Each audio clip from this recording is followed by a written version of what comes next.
साल 2012 में समाजवादी पार्टी की उत्तर प्रदेश में पूर्ण बहुमत की सरकार या क्यों कहा प्रचंड बहुमत की सरकार बनी थी, जिसमें पश्चिमी उत्तर प्रदेश का भी योगदान था। वहां एक नया फॉर्मूला इजाद किया गया था। वो फॉर्मूला था जाट मुस्लिम फॉर्मूला।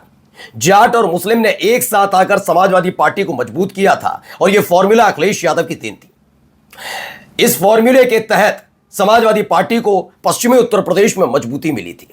लेकिन जयंत चौधरी ने जिस तरीके से वो कहते हैं कि चवन्नी हूं जो पलट जाऊं, लेकिन वो पलटे और वो पलट कर गठबंधन का साथ छोड़कर यानी कि समाजवादी पार्टी का साथ छोड़कर जब एनडीए के साथ यानी बीजेपी के साथ गए तो यह कहा जाने लगा कि समाजवादी पार्टी पश्चिमी उत्तर प्रदेश में कमजोर हो रही है।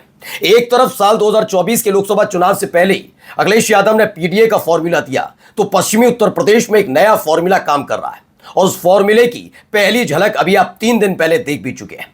जहां एक दिन पहले ही नरेंद्र मोदी साहब रैली करने पहुंचते हैं और वहां पर भाड़े की भीड़ बुलानी पड़ती है, तो वहीं दूसरी तरफ अखिलेश यादव की मौजूदगी में 50 जिलों से भारी भीड़ उमड़ पड़ती है। लेकिन क्या यह भीड़ वोट में तब्दील होगी? क्या है अखिलेश यादव का नया फॉर्मूला जो जाट मुस्लिम फॉर्मूले से भी तगड़ा बनने जा रहा है? क्या जयंत चौधरी समाजवादी पार्टी के साथ आए या ना आए, यह फॉर्मूला काम कर पाएगा? तो क्या है यह फॉर्मूला जो पश्चिमी उत्तर प्रदेश में एक बार फिर से समाजवादी पार्टी को जबरदस्त जीत दिलाने के लिए तैयार किया गया है? नमस्कार, मैं हूं प्रज्वल गौतम और आप देख रहे हैं खबर चौक। आप अगर देखेंगे फिरोजाबाद और संभल को अगर आप छोड़ दें तो पश्चिमी उत्तर प्रदेश में ऐसी स्थिति है कि वहां पर यादव कम्युनिटी की तादाद बाकी जिलों में उतनी नहीं है कि निर्णायक की भूमिका में नजर आए। जैसे मध्य उत्तर प्रदेश में या फिर पूर्वांचल में नजर आती है, उतनी पश्चिमी उत्तर प्रदेश में नहीं है कई जिलों में है। ऐसा नहीं यादव कम्युनिटी फिरोजाबाद और संभल को छोड़कर अलीगढ़ में भी है, आगरा में भी है, लेकिन निर्णायक वाली भूमिका में नहीं है। जब हम पश्चिमी उत्तर प्रदेश की जिक्र करते हैं तो पश्चिमी उत्तर प्रदेश में मथुरा से लेकर आगरा, आगरा से लेकर अलीगढ़ और अलीगढ़ से लेकर मुजफ्फरनगर, सहारनपुर, कैराना, ये तमाम जगह भी जहन में आती है। तो यहां कौन सा वो फॉर्मूला था? पहले उस फॉर्मूले को समझिए। साल 2012 में यह फॉर्मूला इजाद था कि जाट और मुस्लिम फॉर्मूला। बीजेपी ये समझ गई थी कि जाट मुस्लिम फॉर्मूला जो समाजवादी पार्टी की देन है, जिसकी बदौलत अखिलेश यादव की सरकार प्रचंड बहुमत की बनी है, इस फॉर्मूले को कैसे नुकसान पहुंचाया जाए। तो हम सब ने देखा था कि उस फॉर्मूले की काट के लिए क्या हुआ था। साल 2012 में अखिलेश यादव मुख्यमंत्री बने, उसके फौरन बाद ही बौखलाहट इस कदर थी कि भारतीय जनता पार्टी के नेताओं ने भड़काऊ भाषण दिए, भड़काऊ बयान दिए, माहौल खराब किया और उसके बाद मुजफ्फरनगर में दंगे हुए थे, सबको पता है। और जिन लोगों ने भड़काऊ बयान दिए, भाषण दिए, खास तौर पर उनको साल 2017 में बहुत बड़े बड़े पदों पर नवाजा भी गया। कुछ विधायक बने, कुछ मंत्री भी बने। खैर, अब इससे आगे की कहानी यह है कि जैसे ही बीजेपी को लगा कि इस बार का लोकसभा चुनाव जीत से कोसों दूर है, उन्होंने जयंत चौधरी को अपने साथ लेने की कवायद शुरू की। मसला यह नहीं है कि जयंत चौधरी की पकड़ पूरे पश्चिमी उत्तर प्रदेश में है। मसला सबसे बड़ा यह है कि समाजवादी पार्टी अगर कमजोर की जाएगी तभी बीजेपी मजबूत होती नजर आएगी। तो इसके लिए उन्होंने जयंत चौधरी को अपने साथ लिया। जाट मुस्लिम फॉर्मूला जो था उसको नुकसान हुआ। जाट पूरी तरह से आरएलडी के साथ गए या बीजेपी के साथ गए, एक सही नहीं है, क्योंकि कई जगह सिर्फ फुटबॉल के हालात भी देखने को अब भी मिलते रहते हैं और शुरुआत में देखने को भी मिले। आरएलडी के कई जाट नेताओं ने इस्तीफा दे दिया था कि यह मुसलमानों के साथ धोखा है, जिन मुसलमानों ने जाटों के साथ मिलकर आरएलडी को दोबारा जीवंत किया था। खैर, अब कहानी यह निकल कर आई है, जो जाट मुस्लिम फॉर्मूला था, अब नया फॉर्मूला इजाद किया गया। पहले ये वीडियो देखिएगा, ये तस्वीरें देखते चलिए। ये वीडियो में आपको नजर आ रहा होगा, ये पीडीए की काफिला है। पीडीए काफिला जो बढ़ता जा रहा है, ये अखिलेश यादव ने ट्वीट भी किया। हर तरफ आपको समाजवादी पार्टी के झंडे नजर आ रहे हैं।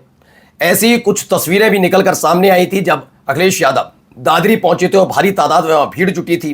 दावा यह था कि 50 जिले ऐसे हैं जहां से भीड़ उमड़ी थी। तो ये फॉर्मूला जाट मुस्लिम की जगह क्या है? यह है गुज्जर मुस्लिम। जी हां, गुज्जरों का भी दबदबा, खास तौर पर अगर आप नोएडा, ग्रेटर नोएडा वाली साइड से लेकर कुछ और इलाकों में देखेंगे तो वाकई निर्णायक भूमिका में भी गुज्जर नजर आते हैं।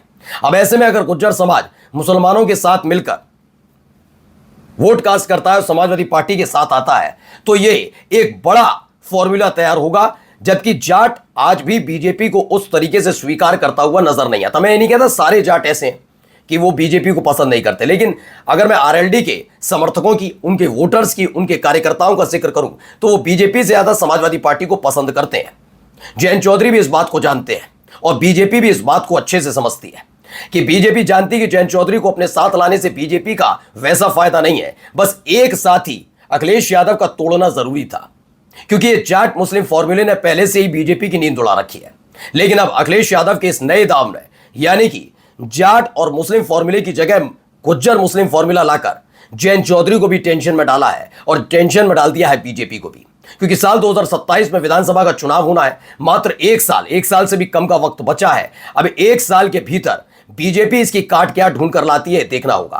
क्योंकि इससे पहले जब लोकसभा चुनाव हुआ तब हम सब ने देखा था कि कैसे पीडीए की हंसी खिल्ली उड़ाई जा रही थी, लेकिन साल 2024 के लोकसभा चुनाव में जब उत्तर प्रदेश का जनादेश निकलकर सामने आया तो बड़े बड़ी डींगे हाँकने वाले बीजेपी नेता भी चुप्पी की चादर ओढ़कर सो गए। कुछ तो ऐसे थे जो मोदी सरकार में मंत्री रहे और वो अखिलेश यादव को चुनौतियां दे रहे थे, लेकिन अब हालत यह है कि वो इस पर बोलते ही नहीं।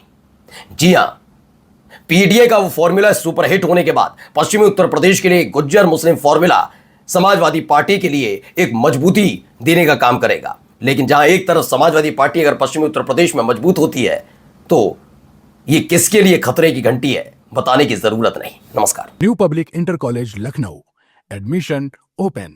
फॉर मोर इन्फॉर्मेशन कॉल 0522 282232 और 7755 089585।